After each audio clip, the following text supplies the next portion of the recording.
Thailand में हाल ही में rental wife यानी किराए की पत्नियों का चलन बड़ा बढ़ गया है। आने वाले समय में जो पर्यटक यहाँ पर आते हैं उनके लिए जो यहाँ की युवा महिलाएं हैं वो किराए पर उनकी पत्नी बनकर रहती हैं। लेकिन चौंकने वाली बात यह है कि ये प्रथा कई सालों से भारत में चल रही है। ये प्रथा मध्य प्रदेश राज्य में हो रही है।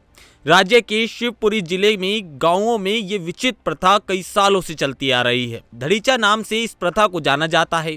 इस प्रथा में महिलाएं 1 महीने से लेकर 1 साल के लिए पुरुषों को किराए पर पत्नी के रूप में दी जाती हैं। इस धड़ीचा प्रथा के तहत साल में एक बार परिवार की युवा महिलाएं और पत्नियां बाजार में किराए पर दी जाती हैं। यह प्रथा कई दशकों से चलती आ रही है, जिसमें गांव के अमीर पुरुष जिनको शादी के लिए महिलाएं नहीं मिल पाती, वो सभी लोग नीलामी में किराए की पत्नियां खरीदते हैं। नीलामी में महिला की सुंदरता, शरीर की बनावट और उसकी उम्र के आधार पर उसकी बोली लगाई जाती है। एक रिपोर्ट के अनुसार इस नीलामी बाजार में 8 से लेकर 15 साल की कुंवारी लड़कियों को प्राथमिकता दी जाती है।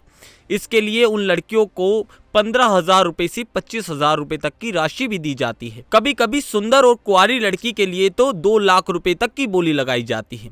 नीलामी में महिला और पुरुष के बीच 10 रुपए से 100 रुपए तक का स्टैम्प पेपर भी साइन किया जाता है। इसके साथ ही इस एग्रीमेंट की अवधि समाप्त होने पर महिलाएं उस कॉन्ट्रैक्ट को रिन्यू भी करा सकती हैं।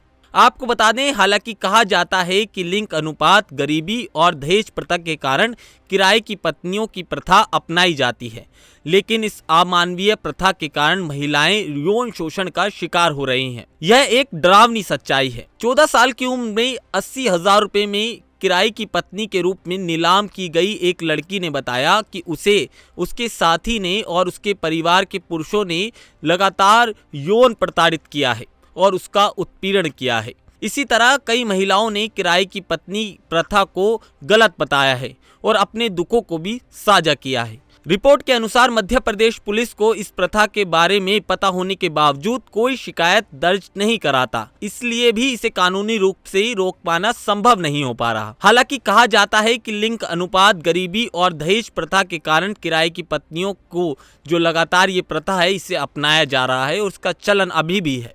लेकिन ये भारत की एक डरावनी सच्चाई है, जहां 21वीं सदी में भी इस तरह की प्रथा आज भी चलन कर रही है। ऐसे में बड़ा सवाल है कि जब महिलाओं को देवी स्वरूप भारत में माना जाता है तो आखिरकार मध्य प्रदेश में इस तरह से महिलाओं का यौन उत्पीड़न क्यों हो रहा है। इसके साथ ही सरकार पर भी एक अहम सवाल उठता है कि वो इन सब मामलों पर संज्ञान कब लेगी और इसके साथ ही उन महिलाओं का इसमें क्या दोष है जिनकी बाजार में खड़ी कर नीलामी लगाई जा रही है।